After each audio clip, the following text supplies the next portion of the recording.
The Labour government is witnessing an extraordinary collapse, buckling beneath a rising tide of public outrage that threatens to upend its authority mere months after a historic electoral victory. What was once hailed as the dawn of a new political era, marked by promises of stability, reform, and competent leadership, has unraveled into a maelstrom of chaos, disillusionment, and mounting public fury. Across the country, from the power corridors of Westminster to the towns and communities of Middle England, the message from the British public is both unequivocal and deafening: enough is enough. What was once a nation marked by political frustration has become one brimming with righteous anger and growing restlessness. The mood is no longer one of cautious optimism, it is one of rebellion, poised to manifest itself through the ballot box. At the epicenter of this spiraling crisis stands a Labour government paralysed by indecision, plagued by internal disarray, and haunted by the spectre of broken promises. But perhaps the most dramatic, and symbolically devastating, development came not from a ministerial resignation or policy disaster, but from an astonishing intervention by the British monarchy itself.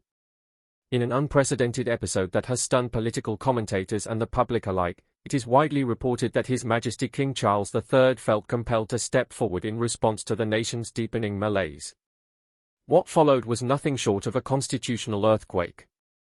Rather than being met with the customary respect reserved for the monarch, the king was subjected to such pronounced hostility by Labour loyalists within Parliament that he was, in effect, driven out, an act that has shaken the foundations of the nation's political traditions. This extraordinary episode, in which the symbolic head of state was publicly rebuffed by the very government charged with upholding the constitutional order, has ignited one of the fiercest public backlashes in living memory. The king's presence was intended as a solemn, unifying gesture, an appeal for national stability amidst political turbulence. Instead, it was weaponized and distorted into a confrontation that laid bare the growing arrogance and insularity of the Labour leadership. Far from being a partisan act, the king's reported intervention was a call for unity and a reaffirmation of Britain's constitutional principles. Yet, in a display of alarming petulance and insecurity, the government responded with hostility. Those who claimed to serve the public interest showed nothing but contempt towards the monarch's symbolic role, dismissing his presence with visible disdain. This unprecedented moment of constitutional friction has not only outraged traditional monarchists but has resonated deeply with ordinary citizens across the political spectrum. For millions of Britons, the sight of the king being politically humiliated has crystallized a broader feeling that this government is dangerously out of touch with the national mood, disconnected from British values, and contemptuous of time-honored institutions. The fallout was swift and seismic. As news of the king's treatment rippled through the media and social platforms, public anger intensified. What had once been quiet grumbling about Labour's performance has now morphed into a loud and increasingly unified demand for change. Political momentum has shifted rapidly and dramatically. Seizing the moment with characteristic agility was Nigel Farage and his Reform UK movement. Long dismissed by Westminster elites, Farage's populist insurgency has found fertile ground in a nation gripped by disillusionment and disdain for establishment politics. Farage condemned the Labour government's treatment of the monarch as a national disgrace, asserting that no government, however large its parliamentary majority, has the moral right to trample over the country's heritage and ignore the will of its people. His message struck a powerful chord. In an age when the political class appears more interested in narrative control than genuine governance, Reform UK has tapped into a profound and deepening vein of public resentment. The consequences have been immediate. Labour's polling numbers have collapsed at an astonishing pace, and public confidence in Prime Minister Keir Starmer is evaporating with each passing day. Despite repeated claims from senior ministers that their electoral mandate remains intact, the reality is far more brutal. The country is rapidly turning away. Labour's authority, once bolstered by a seemingly impregnable Commons majority, is now crumbling under the sheer weight of public fury. What makes the current crisis all the more dramatic is the extraordinary speed with which it has unfolded.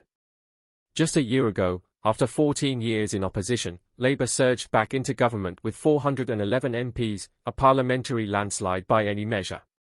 Yet beneath the celebratory headlines lay an uncomfortable truth: the party had secured this dominance with just 35% of the national vote, the lowest share for a governing party in British history.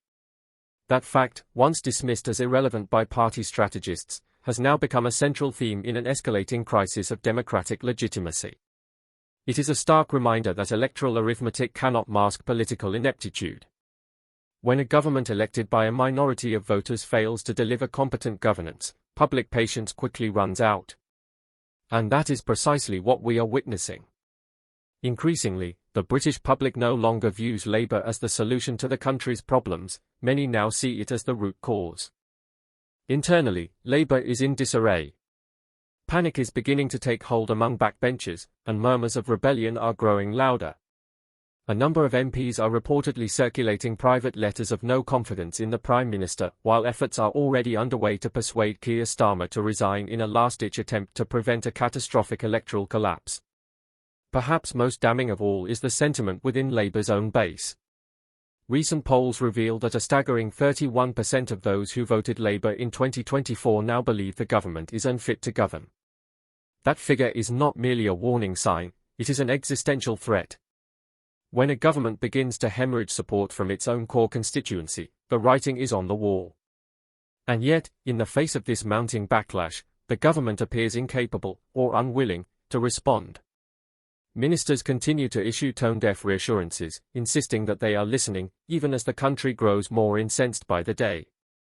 Approval ratings are plummeting across every major policy area, revealing a comprehensive collapse in public trust. On immigration, Labour now finds itself with a net disapproval of -34%. Even on the NHS, a policy area traditionally considered the party's moral stronghold, approval has sunk to -23%. Crime and policing stand at -22%, foreign affairs at -20%, and housing at -18%. These are not isolated points of failure. They represent a widespread collapse in faith across every aspect of government policy. Chancellor Rachel Reeves, once regarded as a competent steward of the economy and a potential successor to Starmer, is now facing her own political reckoning. With a net approval rating of -25%, her recent budgets have been met with skepticism and ridicule. Economic forecasts are no longer trusted. Inflation continues to rise, wages have stagnated, and the cost of living crisis remains acute. Working families, those whom Labour has always claimed to champion, are now among the most vocal in their demands for change. The depth of disillusionment across the United Kingdom is now so profound that the public scarcely pretends to believe in Sir Keir Starmer's vision for the country. The figures speak volumes. An astonishing 47% of voters believe that the Prime Minister lacks any coherent plan to improve the state of the nation. An even greater proportion, 54%, believe that, if a plan does exist, it is simply not working. And when asked what tangible progress Starmer has made since taking office, 43% of respondents replied with one blunt word: nothing. This is the legacy of a leader who entered Downing Street on a wave of expectation, pledging professionalism, reform, and steady governance after years of political turbulence. Instead, he has delivered equivocation, inertia, and a widening credibility gap. Starmer once spoke of bold transformation and systemic reform. Today, he governs with reticence and ambiguity. His path to power was paved with carefully calculated promises, deliberately vague yet hopeful. But in government, he has offered little beyond silence, his administration seemingly paralyzed, unable to inspire either the party faithful or the electorate. What were once speeches laced with aspiration and determination now resonate with a hollow timidity. The momentum that carried Labour into office has dissipated, and the enthusiasm of loyal supporters is rapidly fading. Patience is wearing thin. Public dissatisfaction has become increasingly vocal, and the whispers of discontent within the Labour Party are turning into open challenges to Starmer's leadership. In a moment that encapsulated the growing disconnect between Starmer and the electorate, the Prime Minister was recently photographed visiting his alma mater, St Edmund Hall at the University of Oxford. There, he posed with current students and reflected nostalgically on his formative years as a law student, specializing in human rights. But to many, this was no inspiring homecoming. Instead, it appeared as an ill-timed and out-of-touch act, a symbolic retreat into the past while the country faces pressing and immediate challenges. At a time when Britain finds itself buffeted by economic headwinds, struggling with social fragmentation, and experiencing a full-blown crisis of political legitimacy, a ceremonial return to academia struck a jarring note.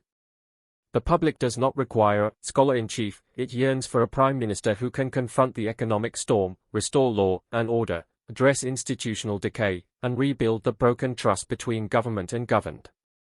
Increasingly, the view among voters is that Sir Keir Starmer is not that leader. In stark contrast, Nigel Farage and his Reform UK party are experiencing a meteoric rise in public appeal.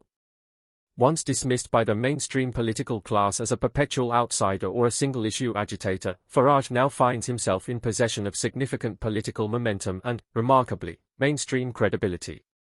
His message, clear, combative, and pitched to a disillusioned public, has struck a nerve across wide swathes of the electorate. In a recent head-to-head poll, Farage outpaced Starmer by a margin of 37% to 36%. While the numbers are close, the symbolism could not be more stark. The leader of a minor party, without a single seat in Parliament, is now being preferred by voters over the sitting Prime Minister. This is not a routine fluctuation in political popularity, it is a full-blown revolt. It reflects a profound desire to discard the old political order and embrace something radically different. The British public appears to be reaching a breaking point. The traditional patience granted to a new government has evaporated with remarkable speed. Voters are no longer content to wait for Labour to find its footing, or to deliver on its promises at some indeterminate point in the future.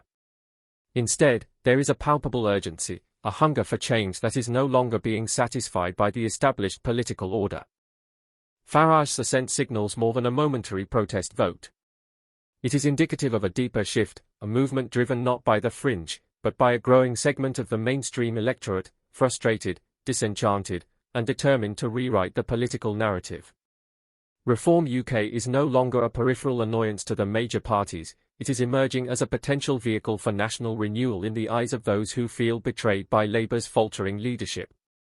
For Labour, the implications are dire. The perception that its time in government may be short-lived is gaining ground. Starmer's authority is no longer secure.